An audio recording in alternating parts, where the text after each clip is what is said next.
தேவன் எப்பொழுதுமே அவருடைய மகிமைக்கென்று பயன்படுத்தக்கூடிய பாத்திரங்களை தேடிக்கொண்டே இருக்கிறார்.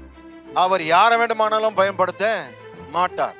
ஆயத்தமாக்கப்பட்ட, சுத்திகரிக்கப்பட்ட, அவரிடத்தில் ஒப்புவிக்கப்பட்ட பாத்திரங்களை அவர் பயன்படுத்துவார்.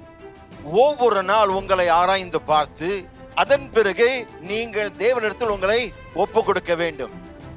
அப்படி ஒப்பு கொடுக்கும் போது அவர் வல்லமையாய் உங்களை பயன்படுத்துவார். அப்போ ஒரு ஆயத்தம் தேவைப்படுகிறது நம்முடைய வாழ்க்கையில.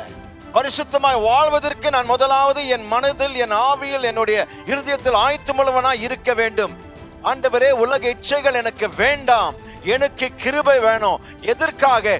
உமக்காக நான் வாழ்வதற்கு என்னை பரிசுத்தப்படுத்தும்.